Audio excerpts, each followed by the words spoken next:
Hi, Joe Muldowney here, and welcome to another edition of Running Shorts, the YouTube video series where I try to help you become a better runner by offering you some tips, telling you stories, giving you some advice, and just generally trying to aid you in becoming a better runner and also enjoying this great sport that I've enjoyed for many, many years.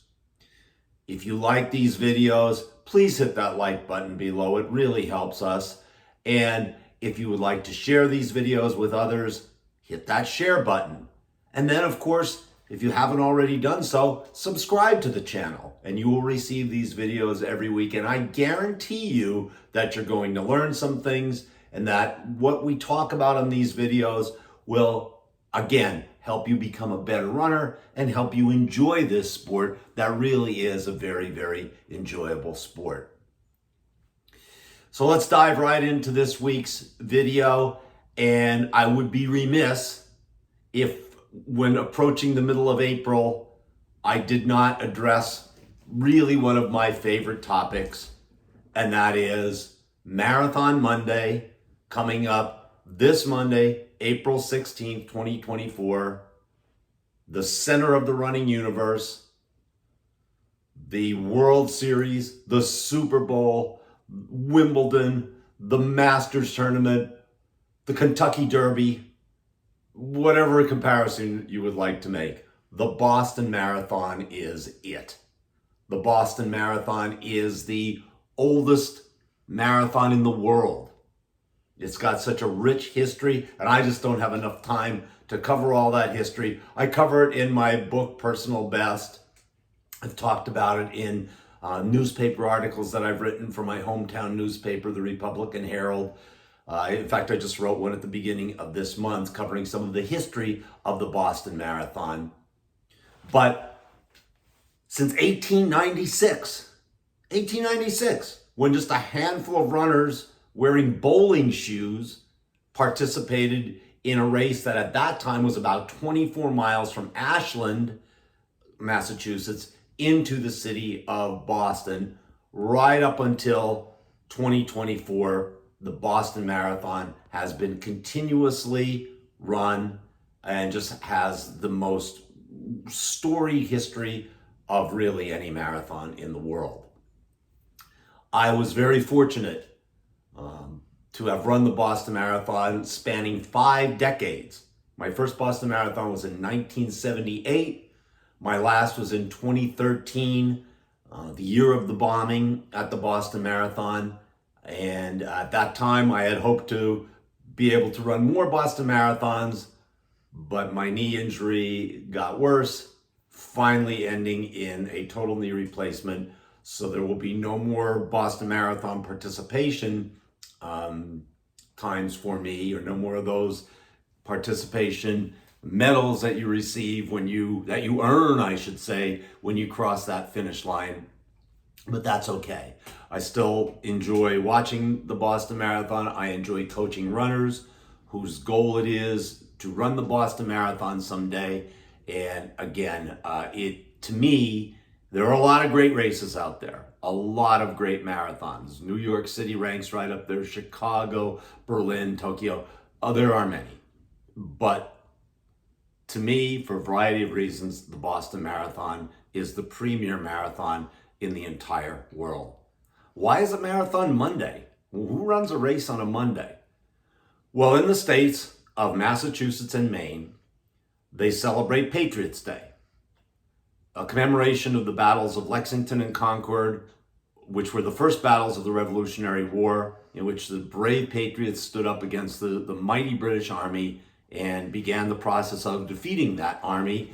And that celebration, that commemoration, I should say, is celebrated each year with a Red Sox game at 11 o'clock in the morning and the Boston Marathon also on Patriots Day, and it will always stay that way.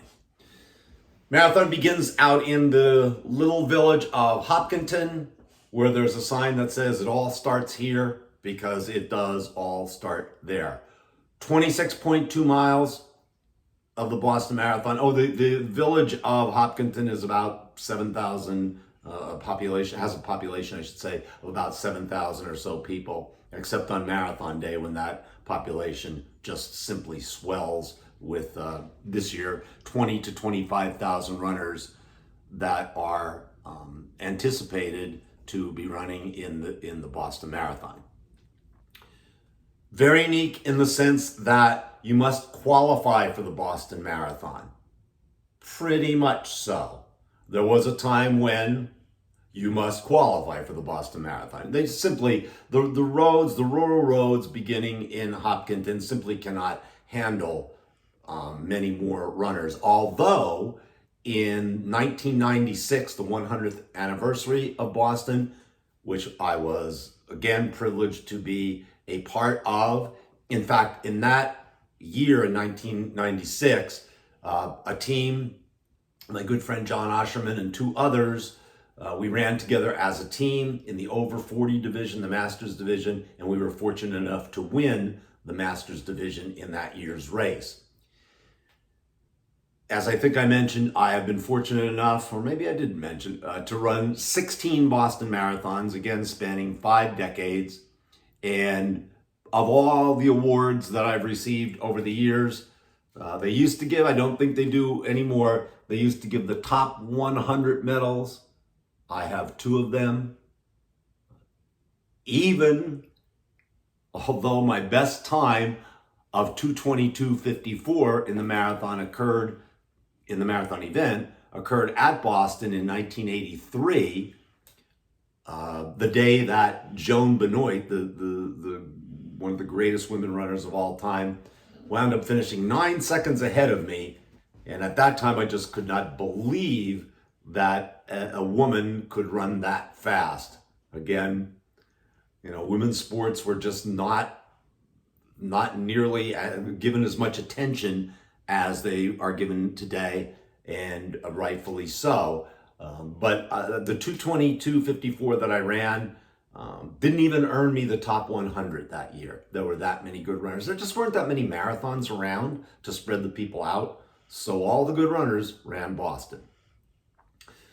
Qualifying for Boston is not easy. Qualifying standards are set according to your age and your sex, and you must achieve that qualifying time, something that I'm really not too happy about. This year, I coached a runner from Australia who did achieve that qualifying time, which was under 3 hours in his age group. He received a notification from Boston about 3-4 months ago that, nope, they had to drop that time even lower, and so he cannot run the race.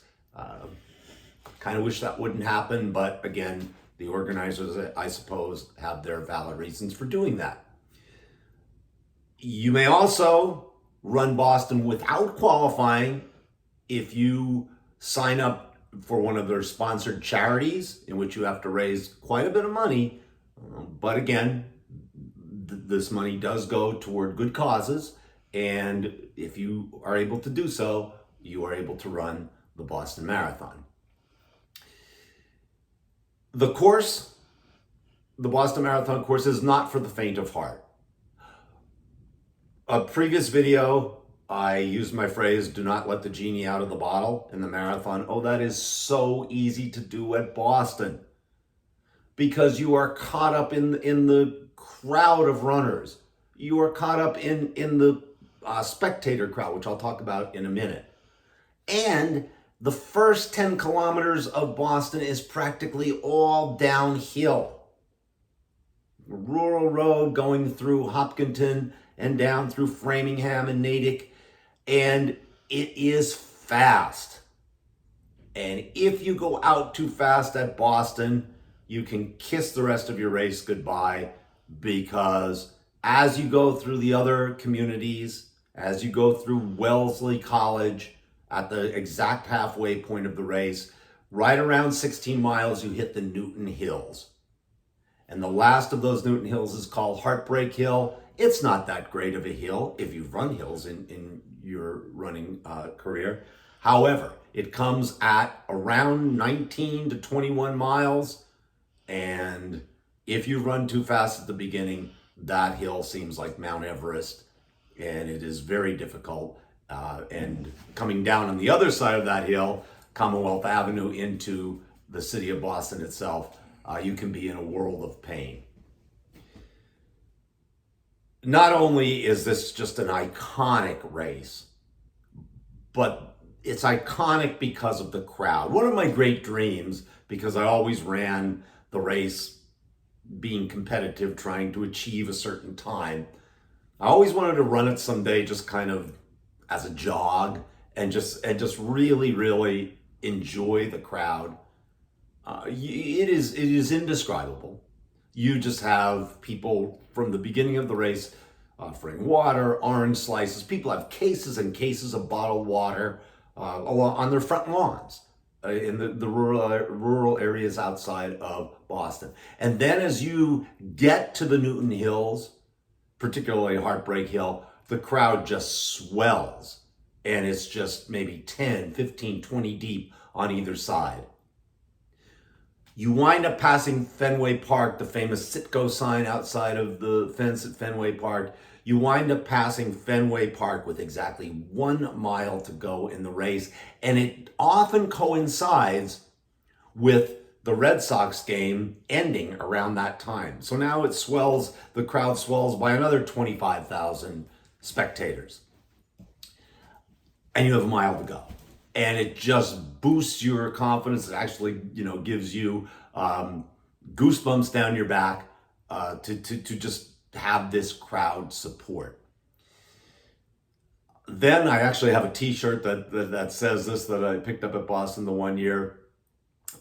It says, right on Hereford, right on Hereford, left on Boylston. You head down Boylston Street, and the only way I can describe it is it's kind of like you're in the middle of, the University of Michigan football game, because you can have from 50 to 100,000 people lining that last 600 meters. And I don't care if you are the number 1 runner or you are the number 25,000 runner, you're always going to have people there, and a lot of people, depending on where you finish. And the crowd noise is just deafening. People have their finishing moves. Sometimes I blew kisses to the crowd, or waved, or did a bicep flex, things like that. I don't know. It's just unbelievable. So these are just, again, some of the unbelievable, wonderful things that happen within and at the Boston Marathon. And I could tell you this: the race being on a Monday, I would usually get to Boston on a Friday, or the latest on a Saturday. And from the second you set foot in that city, whether it is just a normal person on the street, whether it is a policeman, whether it is a server in a restaurant, if they know you're running the Boston Marathon, you are a special person. And again, I'm telling you, it doesn't matter if you are the top runner or if you are going to be one of the last runners. The respect and the admiration that the people of that city have for runners is just incredible. So I guess what I'm trying to say in this video is that Boston is a goal for some runners. It is a difficult goal. You may never achieve that goal, and hopefully you will. But I think the overriding principle of what I'm trying to convey in this video is that this is a goal, and you can set your own goal. You can set your goal to run a marathon somewhere. And then, as I said, there are many good ones out there that you may not have to qualify for. You may be watching this, or you may have a friend who wants to watch this, or you want them to watch this video, who maybe has never run a step. Set a goal to run a 5K, a 10K somewhere, a half marathon. There are many out there. There are many mini versions of the Boston Marathon. But again, there is nothing like the Boston Marathon. And if you can watch a documentary about it, if you're fortunate enough to be able to watch any of the race or DVR the race and watch it at another time, it is just always filled with stories of fantastic runners. Again, get a book or an audio book and just listen to some of the history of this race. And again, there's way too much for me to cover in this 15-minute video, but this is just an iconic race that if you are able to run it, you will love it. And I'm telling you, it's not even a bad idea to go up there as a spectator. It's just amazing.